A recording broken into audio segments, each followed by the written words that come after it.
Энэ хүйтний хүсэл гэж үү? Тэгэхээр тэр хүсэлхийг гаргаж аваад хүнсний давталгаа болгон ашигладаг гинэ. Гэхдээ Тэнгэрийн номын өргөний сайн хяаны зориг надад үйлчлэхгүй юм чинь энэ хүйтний зориг бол зүгээр л бяцхан зав. Миний хүйтний хүсэл түүнээс хүнсийг огт гэмтээгүй гэж үү? Яаж ийм юм байж болох юм бэ? Юу вэ? Ухаа. Би багаас л онцгой авьяастай байсан. 16-д цэрэгт ирсээж ямар саадгүй дэвшээд гарсан бүр нэр алдарч болсон. Яаж би энэ налих хүүхдэд ингэж дормжуулах юм бэ? Энэ өдөр энд үхэх ёстой. Энэ залуу зүгээр л нэг төрөлх хүрээний орчхоогүй. 4-р төвшөнд хүрсэн жинхэнэ хүчтэй өрсөлдөгч төрөлх хүрээний 10 төвшин бүр асар их ялгаатай. Зүгтгэх гээ юу? Төрөлх хүрээний 4-р төвшний хүч үнэхээр хүчтэй юм. Хэрэг бишдэг нь Луа Жэн Хэ Тянчэн нэг өрсөлдөгч биш байна. Мэн Чанжун чи жоохон ухаантай юм л да. Хачи юм ба Мэн Чанжун хаач. Залтай жаал чи энэ хоор аваад мэндэлсэндээ хамсанд аж чөтгөр гэж хүүтний дэлбэрэлт. Энэ чинь ястай хэцүү юм болоод би хавханд орчихлоо. Энэ юу вэ? Генерал Плюм байна. Хэ Танча би чамд итгэж 3 дарааллын тушаа дэвшүүлсэн. Луугийн бэлтгэлийн дэслэгч генерал Шүүн Пэнлүн гэгээллийн хүрээ луугийн бэлтгэлтийн гол тулгуур байна. Гэтэл чи надад ингэж хариу барих юм уу? Генерал таны бодож байгаа юм шиг бишээ. Энэ зүгээ гэр бүлийн тухай дурсах зоригтой байх шив. Чиний хүч эзэн хааны аримд ямар ч нөлөөгүй. Чи гадныхнаас хуйлдаж хувийн ашигын төлөө нөхдийн эсрэг явуулга хийж байна. Чиний гайгаар хүүхэн нуурын багийн хэдэн 10 цэрэг алагдсан. Тэгээд ч бүгдийг нуун дагуулахын тулд Луа Жэн Хөнөхийг оролцсон. Сүүлчийн үг байна уу? Тэр үнэхээр хүчтэй юм аа. Би Луа Сойг аль хэдийн сулжчихсан. Хэ Танчан хэрэг энд хүрээд дуусгах боллоо. Луугийн бэлтгэлийн сэтгэл санаанд нөлөөлөхийг хүсэхгүй байгаа тул энд байгаа бүх хүн энэ талаар чимээг байхыг хүсье. За генералаа. Баярлалаа генералаа. Түүн шиг гэгээллийн хүрээний хөгжигдөгч үнэхээр хүчтэй юм. Түүнийг ганц харцаас нь л би асар их дарамт мэдэрч байна. Тусаас нь баярлалаа. Хэрэв та хоёр байгаагүй бол Хэ Танчаа намайг хөнөөчих шиг байсан юм. Хаха би юу ч хийгээгүй. Генерал Пэнлүн энд авчирсан залуу эзэнтэй Чанжууны ач шүү. Генерал Пэнлүнгийн албаа барихын тулд журам ёсоор нэлээд удаан хугацаа зарцуулсан болохоор би их санаа зовж байлаа. Чи тэр хүртэл тэсэхгүй байна гэж утсан юм. Одоо харахад би дэмийг санаа зовсон болтой. Чи бидний гэртэл түүнтэй тулдах зогсохгүй бүр их гэмтжээ. Ийм чадвартай хүний хувьд одоо би чиний өмнө хэлсэн үгэндээ бүрэн итгэж байна. Чамайг андаа болгосондоо баяртай байна. Ойлголоо. Залуу эзэн Чанжун одоо бүх зүйл шийдэгдсэн тул би нэг л зүйлийг ойлгохгүй байна. Генерал Пэнлүн өргөл шудраг хүн байсан. Тэр 7 нэр хүнтэй гэр бүлийн нэг байсан ч хэндэн ч тал өгөхгүй. Тэгэхдээ яагаад энэ хэрэгт оролцож онцгой тохиолдол болгов? Генерал Пэнлүн манай гэр бүл тал өгөхгүй ч титэм гүнж сүү лэний хувьд өөр хэрэг. Луу Жэн бол багш сүүгийн шавь. Тэр бүр энэ даалгаврын үеэр түүнийг ажиглаж байхыг надаас хүссэн. Ойлголоо. Мэн гэр бүл болон титэм гүнж хоёулангийнх нь талархлыг хүлээсэн энэ Луа Жэн үнэхээр онцгой хүн юм. Өнөөдөр арай л болоогүй байна. Хэрэв генерал Пэнлүн байгаагүй бол би Хэ Танчан эрт орой хэзээ нэгэн цагт намайг алчих байсан. Хэрвээ би генералын Пэнлүн шиг хүчтэй байсан бол энэ хоёр богино жадыг хайлуулж лууны хайрсын асааж чадах эсэхийг нь харвал яасан юм бэ? Гайхалтай тэдний шингээж авсан дараа би дахиад 3 лууны хайр асаачихлаа. Одоо нэг 7 хайр асаасан байна. Маргааш Маргааш нь аль болох хурдан чиний мужид бутж мэдэрнэ. Маргааш өгдөн. Өдрөө уулзъя баяртай. Яам би оноогоо цуглуулчлаа босцсон ч чам дээр очиж чадна. Энэ хүүтний хүсэл гэж үүдихээр чадна. Багшаа би даалгавар шалгуулаад ирлээ. Хөөг буцаад ирвүү. Шиврээ өргөлөн гадна тойргийн Шавлюажийн хатаагч шавж устгахтаа оролцсон хэдий устгасан бэ? 100 юу эсвэл 200 юу? Би бүгдийг нь тоослоо. Энгийн хатаагч шавж 426 цөм, хадгалж шавжийн торгойлогчийг 266 цөм байна. Муугүй юм. Гэхдээ чиний бүлэгт энэ оноогоор хоол явахгүй вэ? Тэгвэл энэ юу вэ? Энэ ямар вэ? Энэ чинь боломжгүй юм. Энэ хатаагч шавжны хатны цөмийг олсон юм. Шавжны тэмдэг даалгаврын тэмдэгэ өг. Болчихлоо 1500 оноо шавжны чинь тэмдэгт бүгдийг нь бүртгэжлээ. Баярлалаа багшаа. Одоохондоо үгүй. Энэ оноогоо юунд асуулахаа хэлдэг. Энэ миний л асуудал багшаа. Таны нэх хамаагүй гэж бодохгүй байна. Одоо шавжны тэмдгийг минь буцааж өгч чи над хэн ч ингэж хэлж байгаагүй. Би үүний талаар бага зэрэг судалгаа хийсэн. Чамайг надад үнэнээ хэлээсэй гэж хүсэж байна. Ийм зүйл байх гэж тамийн уул.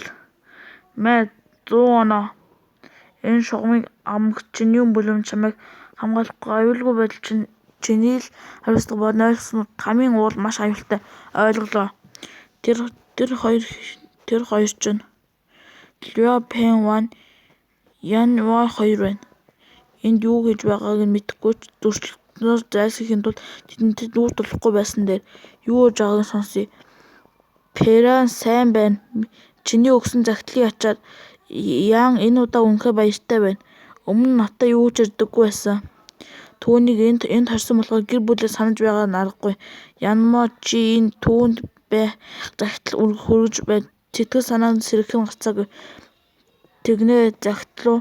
Хэний захидал юм бэ? Луа гэр бүл Янтай холбоо тасарсан гэж бодж байсан юмсан. Яан зөвхөн Луа энийг л тоодог. Надад одоо хүртэл хүүтэн хүндий ханддаг. Захидал байгаа болохоор одоо жаахан ч гэсэн ярилцаж байх л та гэхдээ. 2 цагийн дараа Ян би чамтай уулзахаар дахиад ирлээ. Энэ удаа би чамд ахаас чинь захидал авчирсан. Ах маань надад захидал бичсэн гинэ. Юу гэж бичсэнийг энэ харъя. Ах маань гэр бүлд бүх зүйл сайн байгаа ч намайг их санаж байгаа гэж бичсэн байна. Удахгүй чиний бүлэгт ирэлхийг хүсэж байгаа гинэ. Сони юм ах маань сүүлийн үеийн бэлтгэлийн талаар нэг ч үг дуурсангүй. Өмнө нь түүний дуртай сэдэв байсан ярихаа болдоггүй байсан юм. Үүндээ ах чинь Луа Жэн сүүлийн үед байшингийн засварын ажлыг хийж байгаа. Тэр бас санамсаргүй байдлаар нэг юм олсон гээд чамд өгөөч гэж гуйсан. Чи үүнийг хараад баярлах байх гэж бодож байна. Энэ чинь бага байхад маань ахын минь надад хийж өгсөн чавх одоо хүртэл хадгалж байсан гэж мэдсэнгүй. Перан түүнийг баярлана гэсэн ч итгэлтэй баярлана гэж мэдсэнгүй. Яан хүсвэл би өдөр бүр ирж чамтай хамт байж бага насны нутнуудыг чинь сонсож болно шүү. Би чамд өмнө нь хэлээгүй билүү. Өдөр бүр ирэх шаардлагагүй. Үеэл маань энд ирж чадахгүй болохоор ахын захидал хөргүүлэхийг чамаас хүссэн юм. Ах захидал явуулсан үед л ирж бай. Битгий сэтгэлээр унаарай. Люсийн ахтай санаа тавьдаг нь үнэнд захидал байгаагүй бол чи түүнтэй ингэж их ярих боломж олдохгүй байсан. Чи тамийн ууланд ирэх болгонд тэр чамд хэрхэн хөөж явуулдгийг марцгаа юу? Санаа зовлтгүй. Би захидал бицээ байх болно. Луа Жэнгийн бичгийн хэвийг дуурайх нь надад хэцүү биш. Захидлыг агуулгад зөрүү гарахгүй байхыг бас баталгаажуулна.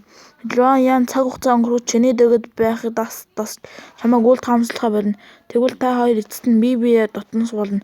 За тэгвэл чамд найдая. Тэр новш Луа Перан миний нэрээр захидал бичээд Ван юмны түүнийг ашиглаад Янд дөхөж байгаа юм бэ. Хэд яаж түүнд ингэж худлаа хэлж чадж байна. Аав амьд байхад Ван Ньон Янд хэдэн удаа сэтгэлээ илчилж байсан. Тэр үед Ван Ньон бууж өглгүй янз бүрийн шалгалт гаргаж ирээд түүнийг зовоодог байсан. Ян түүнд үргэлж хүйтэн хөндий ханддаг байсан. Түүнтэй нэг ч үг солихгүй болохоор тэр эцэст нь түүнийг бодлыг өөрчлөх боломжгүй гэдгээ мэдж байсан. Гэтэл одоо Ян шоронд байгаа болохоор миний талаар мэдж болох цорын ганц зүйл нь Ван Янмагийн хуурам цагтлууд. Тэд ичгүй санжиргүй түүнийг ашиглаж байна. Би тэднийг Яны сэтгэл хөдлөлөөр ингэж тоглохоос чадахгүй. Лүү Пэнаа чи юм уу навч миний дүү захидал бичгтээ яаж миний дүү тоглож энэ нууцаар дагахч Ван Ямад түүний хуурахыг тусалж чадж байна. Энэ бол уушлшгүй хэрэг. Лүүжин чи юу? Би чи тамийн ууланд яаж ирсэн юм бэ? Пэриан чи яагаад Лүүжин чинь юу бүлэмд байгааг надад хэлээгүй юм бэ? Энгийн гадна тойргийн шав энд ирэх арга зам олохгүй гэж бодсон байсан юм. Лүүжин чамайг хараад идэг. Миний төгс төлөвлөгөөг нурааж төлөөсийг чинь төлөх болно. Лүүжин ууцахгүй би одоо чиний бүлэмийн их багшийн доор шав болсон. Говийн шавна гэж чийж гисэн чиний бүлэмийн хүн байсан юм уу? Тэгвэл бид хоёр нэг бүлэмийн шавнаар болж таарлаа. Би Шиврээ оёлын гадна тойргийн шав. Нийлээ агаан дээрээс нь өмссөн байхыг бодвол үнэхээр ховын шав болтой дотоод тойргийн шаваас ч дээгүүр албан тушаалтай юм байна. Бид хоёр чинь танил юм чинь ингэж албархуу танилцуулах хэрэггүй л байсан юм уу? Юу бодоод байгаа юм бол доо? Хуурам захидлын талаар гэмшиж байгаа юм болов уу? Лүү Пэрианаас сонссноор чи гэртээ тусгаарлаж байсан гэсэн Ян чамайг бодож гэр бүлийнхээ асуудлаас болж сэтгэлдээ их унсан байсан. Тиймээс л бид хуурам захидал бичиж арга систем хуурам захидал бичсэн үнэхээр уучлаарай. Чи уурлах эрхтэй гэхдээ би муу юм бодоогүй шүү. Лүүжин уучлаарай. Хэрвээ Лүү Ян бид хоёр гэрлүүл чи миний хүрэн ах болно шүү дээ. Муу юм бол бодоогүй юм гинэ. Миний дүү чамд ямар ч сэтгэлгүй байхад чи дахин түүний зовоогоор байх юм.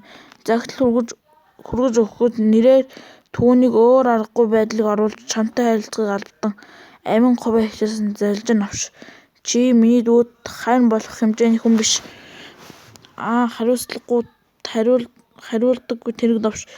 Лүү Ян Ван бол гэр бүлд бэр болж орвол түүнд л нэр төрийн хэрэг чи яаж түүнд хань болох хэмжээний хүн биш гэж хэлж чадж байна. Лүү Пэриан нэртэй айлуудаас ивэл хүрэхийн тулд түүнийг ашиглах гэж санах хэрэггүй шүү. Тэр миний дүү болохоос чиний хүүхэлтэй биш. Лүүжин чиний бүлэмийн гадна тойргийн шав болчоод надад ингэж их зан гаргаж байна уу? Өнөөдөр би чамд жинхэнэ хүч гэж болохыг яаж бут цохор болохыг үзүүлээд өгье. Ихэ юу шатаг харуул да 9 сүлт дэлбэрэлт төвлөр дэлбэр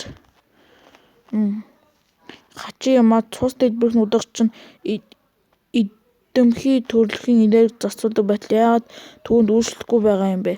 Лүү Пэриан чи зүгээр л эмээр хүчээ олж авсан өчүүхэн хог шаар. Дээд хүрээнд очсон чи хүч чинь хүрэхгүй байна шүү дээ. Намайг бут цохино гинэ ямар инээдтэй юм бэ? Лүү гэр бүл байхдаа чи өөрийн над чиг хогноос хамаагүй илүү гэж хэлж байсан биз дээ. Нэг гараа хүлүүлчихэд намайг няц дарна гэсэн үү? Тэгээд яах юм? Байж боломгүй юм. Тэр чинь дөнгөж чумаг цэвэршиг давхаргад байгаа яаж миний хурдыг гүйцэд бүх толгоноос минь бултаж чадж байна. Төрлөх хүрээний хог шорыг яаж няц дарна гэж дуусаагүй байна. Сүнсний өргөс юу болоод өнгөрөв. Толгойг минь хүнд бороохоор цогсон юм шиг байна. Сарнай модны төвлөрсөн цохилт. Бид хоёр Лүүгийн хүмүүс юм чинь би чамайг алахгүй.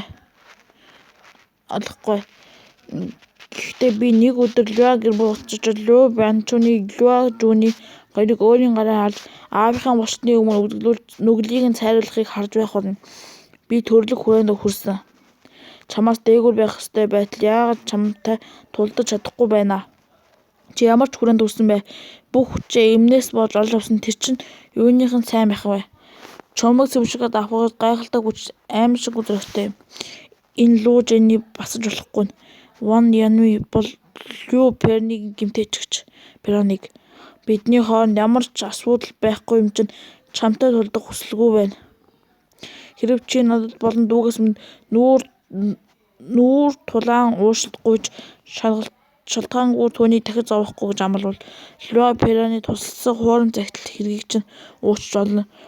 Лу Жэн Лю Яны ахын хувьд чи үнэхээр түүн шиг авьяастай юм. Харин ч юм да ингэж тэнэгтэй байх гэж Лю Ян бид хоёрын харилцааг эвдэлснээр чи юу хожих юм? Харамсалтай нь чи хэтэрхий түргэн зантай болчмгүй юм. Одооноос чиний бүлэм түүнийг тамийн уулнаас гаргахад тусламж чадах нь бараг байхгүй. Би бол тэдний нэг гэтэл чи намайг түүнд хань болохоос хэмжээний хүн биш гэж хэлсэн. Түүнд тусалж чадна гээд яах юм? Түүнийг ашиглаж ирэх чамд байгаа юм уу? Тэр миний дүү. Би өөрөө түүнд туслах арга олно. Гадны хүн олцох хэрэггүй. Төрөлх хүрээний 1-р түвшний Лю Пероныг чумаг цэвэршигт давхаргаад байхдаа ялсан чинь гайхалтай. Гэхдээ миний хувьд чи ердөө шаргаалж хэрв чи Лю Яны ах юм биш байсан бол надтай ирэхгүй байсан юм. Төрөлх энерги чинь юу вэ? Гэгэрлийн хүрээний хөрөөгч байсан. Яагаад ийм хүн тамийн ууланд ирээвэ? Надтай харьцуулахад чиний хүч ямар өчүүхэн болох мэдэрч байна уу? Би чамайг хуруугаараа бут цохиж чадна. Над шиг хүн ч гэсэн Лю Яныг эндээс гаргахад ихээхэн хүндрэлтэй. Харин чи түүнтэй нэг ч удаа уулзч чадахгүй. Гэгэрлийн хүрээний хөрөөгч арлагын аавра аимшигтай юм гайхах зүйл алга. Гэхдээ би одоо буцаж чадахгүй. Хэн хүчтэй нь ялагчин шийднэ. Наашир.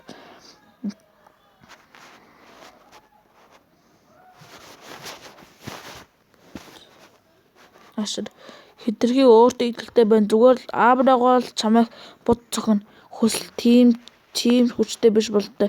Тэнгэрийн оронд байсан ч шинтэйний хүсэлтэйгтэй харьцуулах аргагүй юм. Гэхдээ төрөлхийн энерги нь аимшигтай юм гэж. Гэхдээ би тэсэх ёстой. Тэсэхгээ юу? Тэгвэл хэр удаан тэсгэж чинь харъя л да. Хэдэлгэн чамайг сүгдөөндөө. Муу шүү. Сүнс минь бууж өгөх гээд байна. Яагаад ч оюун санааны ертөнцийн Лу минь ямар ч хариу үзүүлсэнгүй. Зуугч бас чимээгүй л байна. Өөрөөсөө өөр хинэж найдаж болохгүй бол та сүнсээ тайвшруулж оюун санаагаа тогтвортой байлгах хэрэгтэй. Ван Яматай өрсөлдөж цорын арга нь энэ. Өөрийгөө умартах. Өөрийгөө орчин тогтолцоог мартаж бүх хүсэл тэмүүлэлдээ айдсаар ангижир. Чиний аав чинээ хүчтэй байсан ч одоо биеийг минь өгөө хийх чадахгүй. Гачи юм да. Яаж ингэж тэсээд байгаа юм бол зүгээр ч нэг тэсээд байгаа юм биш. Улам тайван болчихлоо. Нүүрнийх нь хувирал намайг дормжлоод байна уу да. Чөтгөр гэж өмнө минь сүд хядлагын бадан лямхаа. Ямар аимшигтай хүн юм бэ? Иймхэн жингээр намайг сүгдөх гээ юу? 13 бадан лямхаа 13 тоон жинтэй ч намайг сүгдөөж чадахгүй гинэ. Тэгвэл 20 тоон болгож 30 нэмээ л да. Түүнийг яаж даах харъя л да. Сүгд гинэ хизээчгүй. Луун хайрсны хүч. Эн чинь сүнсний довтлогоо юу? Азар сахиус минь хэсэгчлэн хамгаасны болохоор бага зээг толгой эргэж байна. 1 тооны хүч. Үгүй байлгүй дээ. Хэрэг би нэг хормын дараа болцсон бол тэр шидсэн утганд оногдож өгөх байж.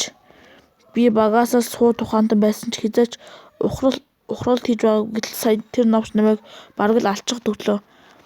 Лю Перон сая толгойгоо бариад гинэт хашгираад дараа нь чамд тэгсний учраа ойлголоо.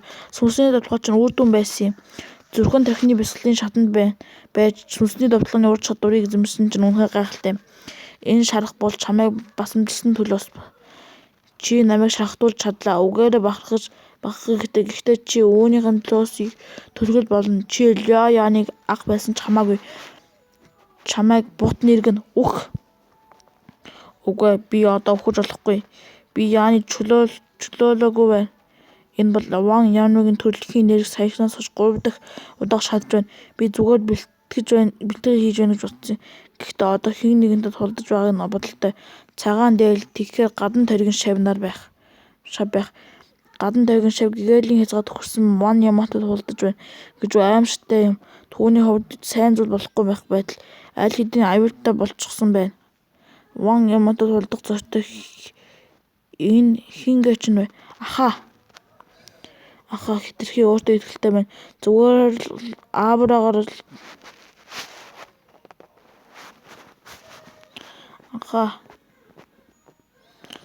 тэр хүн чинь миний ах байна. Ёстой эндүүрнэ гэж байхгүй. Гэтэ яагаад ах маань гадна дэргийн шав болцоход тамийн ууланд ирсэн юм бол Ван Ямнагийн авчирсан захидал энэ тухай нэг үгч байгаагүй шүү дээ. Пиран үеэлч надад юу ч хэлээгүй. Бас яагаад Ван Ямнатай тулдаж байгаа юм хүлээгээр одоо асуулт тавих цаг биш. Ван Ямна бол гэгээлийн хязгаад хүрсэн үнэхээр гайхалтай хөгжүүлж биеийн төлөө зогсоохгүй ах маань түүнд алуулна. Би үүнийг зүгээр хараад сууж чадахгүй. Энэ чинь 6 тал тэнгэрийн хаалт байна. Энэ хаалт намайг тамийн ууланд гарахгүй сонсон ч өмнө хизээж оролдож үздэг болохоор хүч байгаагүй юм байна. Гэтэ одоо би гарах ёстой. Эвдэр одоо яах вэ? Ах маань хэр удаан тэсгийг мэдэхгүй байна. Өөр арга бодох хэрэгтэй. Гэгээлийн хязгаар гэдэг чинь ийм аимшигтай хүч байдаг хэрэггүй. Би бүр өөрийгөө мартах төлөвийг ашигласны дараа би маань хүнд шаргацсан ч тайвширч бодож чадаж байгаа нь сайн хэрэг. Өөр ямар нэгэн арга байгаа болов элэгдсэн нисдэг хутгалуун хайр сүнсний өргөс бүгд бүтлгүүцэн. Одоо надад зөвхөн оргил чөтгөрийн удирдал өвдлээ. Үүнийг сурах гэж оролцсон бүх оролдлого маань үр дүнгээ болсон нь харамсалтай. Би бүр үүнийг сурахад тодорхой хүн мөн үү гэдэгт эргэлзэж эхэлсэн. Би маань эвдэрч амьдрахад үхлийн зааг дээр байна. Үүнийг амжилтаа сурахад хангалттай хүч үлдсэн болов үгүй би ингээд бууж өгөхгүй. Хөгжүүлэлтийн зам хязгааргүй мөх гэдэг. Би энийг илүү ихээр харахыг хүсэж байна. Дахин оргил чөтгөрийн энергийг хөгжүүлж чадаж эсгээ хамаар байна. Урагшлах нь эргэж урсгал гаргачлаас дээр хөрөх. Дээш доош энерги удирд эхлүүлэхгүй төсөлгүй чиний тойрог үргэлжлэх ёстой. Ямар ч хариу үйлдэл алга. Дахиад ханаа болохгүй нь юу ч алга хэвээрээ байна. Дахиад орлоод үзье. Энэ чинь надад сарнаа модын энергиос тэс өөр нэгэн энерги мэдэгдэж байна. Энэ оргил чөтгөрийн энерги бий болсны дараа миний бүх сарнаа модын энергийг сорчихлоо. Ямар төрөмгийн энерги вэ? Магадгүй сарнаа модын энергиас хамаагүй хүчтэй ах. Энэ оргил чөтгөрийн энерги одоо туурч үзье. Оргил чөтгөрийн энерги бодон давхагч бас сорж эхэллээ. Одоо бодоод байхад учиртай юм байна. Энэ бодон давхаа Ван Ямнатай энерги хуурсан шүү дээ. Оргил чөтгөрийн энерги миний сарнаа модны энергийг сорж чадж байгаа юм чинь түүний энергийг ч бас сорж чадж байна. Боломжгүй юм. Миний бодон давхааг сорчихлоо. Оргил чөтгөрийн өдрөг эхний хөдөлгөөн чөтгөрийн айдас юу тэр зүгээр л чүмэн зөвшөөрөл төвшөнд байгаа төрөлхтний энергич үүсгэж чадахгүй зүгээр л энгийн энергитэй гэсэн хэрнээ довтлох нь гайхалтай хүчтэй юм байна. Ахыг маань саяны цохилт маш хүчтэй байсан болохоор Ван Ямна бүх хүчээр хариу цохилт хийхээс аргагүй боллоо. Гэхдээ одоогийн хөгжлийг нь харуул тийм хүчтэй цохилтыг дахин хийх хангалттай энерги үлдээгүй байх. Тэр одоо бүр аюултай болчихлоо. Ах маань бүх хүчээ дайчилж байна. Би зүгээр хараад сууж чадахгүй. Энэ хаалтыг хоройтой техникийг ашигласан чамайг эвдэх ёстой. Хоройтой техник ариун аянгийн нэргэлт. Хоройтой техникийг бүү ашигла одоохон бол тэгвэл 6 талд тэнгэрийн хааныг арилгаад намайг гарах санаа зовлтгүй. Би тамийн уураас явахгүй. Би зүгээр л нэг юмыг зохицуулах хэрэгтэй. Энэ 6 тал тэнгэрийн хаалтыг домогт хаалтын мастер байгуулсан чинь үүнийг яаж арилгана гэж түүнээс гадна чамайг гадна тамийн уулын ойдор 5 хүн хоригдож байгаа. Хэрэв хаалт үнэхээр арилгах юм бол чи зүхдахгүй гэдэгт би итгэж байна. Гэхдээ бусад хүмүүс адилхан байхгүй болов. Би хаалтыг орхиж болно. Гэхдээ та тийшээ руу буугаад ахыг минь аврах хэрэгтэй. Шаардлагагүй бололтой хэн нэгэн аль хэдийн Луа Жэнийг аврахаар ичгсэн байна. Өөр хардаа тэнд байна. Тэр хэн байж таарахгүй. Тэр хүн чинь миний ах байх ёстой эндүү гэж байхгүй. Гэтэ яагаад ах маань гадна тарин шав болчиход тамийн ууланд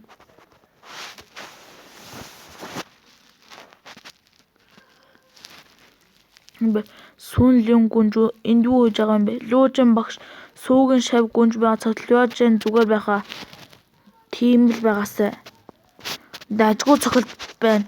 Миний өөрчлөж болох хэмжээний хүн гэдгийг харууллаа. Гэхдээ энэ цохилтоор бүх хүчээ шавхсан байх. Дахиад цохиж чадахгүй болов. Гэхдээ чи миний өрсөлдөгч болж миний нударгадаар өөх гэж байгаадаа бахарх хэрэгтэй. Одоо өөх уушлаар яан чадах чинээгээр л хичээл. Ахмадаар өндөр байна. Бол Ваньяма гэр бүлээ сүрүүлэхийг хүсэе юу? Луужины төлөө хааны тэмдгийг хүл ашиглаж байна гэж үү? Манай Ван гэр бүл 7 нөлөө бүхий гэр бүлтэй энэ зэгцэг хүчтэй ч гэсэн ийм өчүүхэн зүйлс болж гүнжтэй төсөлдөж бүхэл бүтэн гэр бүлийн аюулд оруулахын дэндүү өндөр үнээр төлөвлөдөх эрсдэл байна. Лин юу гүнжээ би Луан жинтэй тоглож байсан юм а. Энгийн тулаан байсан гэр бүлээ сүрэхтэй тулах асуудал гэж үү? Саяын цохоод үзэлтэй дараа нь Ван гэр бүлийн нийслэлд тогтнож чадахыг харж бай. Алианы гүнж оролцсон болохоор би чамтай дахиж тулдахгүй. Гэхдээ дахиад хэлье чи одоо Луянтай уулзахад чамайг зогсох хэмжээний хүн биш. 3 жилийн дараа би чамайг ялж Луяныг тамийн ууланд гаргахаар хүчтэй болсон байна. Хаха 3 жил. Сайн байна зохистой юм. Тэгвэл 3 жил үлээ. Хэрэв чи 3 жилийн дараа намайг ялж чадахгүй бол мэдээж Луяныг тамийн ууланаас гаргаж чадахгүй. Тэгвэл би чамайг ална. Яагаад түүнд ийм амлалт өгчөө? Түүн шиг худалч хүнийг яанд ойртуулахыг хүсэхгүй байна. Ван Янма бол чиний мөлмийн шилдэгэн шавь нарын нэг. Тэр их багшийн шууд шавь. Ван гэр бүлийн ганцхан нийслэлийн олон охин түүнд ирэхийг хүсдэг. Тэр тийм ч муу сонголт биш биз дээ. Тийм ээ. Хэрэв энэ яаны шийдвэр бол би юу ч хэлэхгүй. Гэхдээ энэ бүхэн Луа Пераны түүний нөлөө бүхий гэр бүлтэй холбогдох гэж ажигласнаас болсон би хэн нэгэн дүүг минь ашиглахыг зөвшөөрөхгүй. Ойлголоо. Би энэ талаар зарим мэдээлэл авч мэдсэн. Бөгөөд Луужин оноо цуглуулахын тулд маш их хичээж ажилласан тамийн ууланд байгаа дүүтэйгээ уулзахын тулд байсан гэдгийг мэдж байсан. Гэтэ түүний ийм хол явна гэж төсөөлсөнгүй. Тэр зөв зүйл хийсэн ч эргэлзээгүй ч хэтэрхий гинэн хിവэрэ байна. Луяны асуудал харагдаж байгаасаа хамаагүй илүү төвхтэй. Сүү багшаа би ууланд гарч Луянтай уулзмаар. Чи үүнтэй уулзах чадахгүй яагаад? Би тамийн ууланд ичгээд байхад яагаад Луянтай уулзах болохгүй гэж? Тамийн уулд оройд хоригдож байгаа хүмүүс ингээ хоригдол биш. Уулын оройн дээр 6 өнцөг тэнгэрийн хаалт гэж нэрлэгдэх хаалт бий. Зөвшөөрлөгөөр би чи одоогийн хүчээр тэр хаалтыг эвдэж чадахгүй. Энд хүрэхийн тулд хичээсэн эцэст нь үүнийг хүлээн зөвшөөрч чадахгүй. Би Луянтай заавал уулзах ёстой. Яагаад ингэж зүтгэхэд байгаа юм бэ? Энэ бол 6 талд өнцөгт тэнгэрийн хаалт. Би эндээс цааш явж чадахгүй. Хэрэв чи Луянтай уулзвал түүнд минь түргээрэй. Ян чи хаана байна? Аха. Ах би чамайг хамгаална гэсэн дохио өгч байна.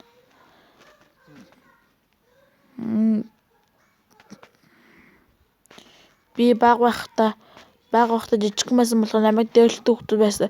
Ах маань үгүйс тэднийг хөөж явуулдаг байсан. Би том болоход Ван Янма надтай үерхийг гуйгаад байсан ч би түүнд дургүй байсан. Ах минь үргэлж түүнийг хөөж явуулдаг байсан.